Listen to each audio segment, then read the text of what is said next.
আজকের আমি একটা সুইফট ডিজায়ার পেট্রোল গাড়ির সার্ভিস করছি। গাড়িটা এসেছিলো প্রিভেন্টিভ মেনটেনেন্স সার্ভিসের জন্য।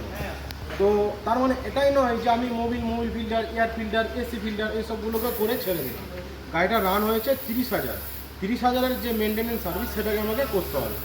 তো প্রথম কী করলাম, আমি ইঞ্জিন ফ্লাশ করতে হবে, ইঞ্জিন ফ্লাশটাকে করে দিচ্ছি। তারপর হচ্ছে ইঞ্জেক্টর সার্ভিস, এখন আবার E20 জামানা চলে এসছে, তাহলে আমাকে injector service, total body service, petrol filter check এগুলোকে কিন্তু করতে হবে। তার সাথে সাথে চাকা খুলে ব্রেক প্যাড কেমন আছে, ব্রেক শু কেমন আছে এগুলোকেও করতে হবে। এই গাড়িটার আমি করছি, দেখুন ইঞ্জিন ফ্লাশ করছি, ইঞ্জিন কুলেন্টটা কেমন আছে সেটাও দেখে নিতে হবে। এর চাকাটা খুলে যখন আমি দেখি এর ব্রেক প্যাডের অবস্থা খুব খারাপ ছিল। তো এই অবস্থায় যদি ব্রেক প্যাডটাকে চালাতো তাহলে কী হতো, আর কিছু কিলোমিটার চলে যাওয়ার পর ব্রেক জিসটাও শেষ করে দিত।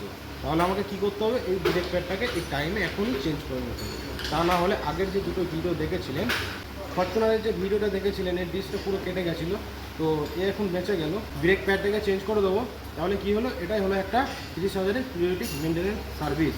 আপনিও যদি চান আপনার গাড়িটাকে ভালো মতো একটা সার্ভিস করানোর জন্য, তাহলে আমার সাথে এক্ষুনি কন্ট্যাক্ট করে নিন।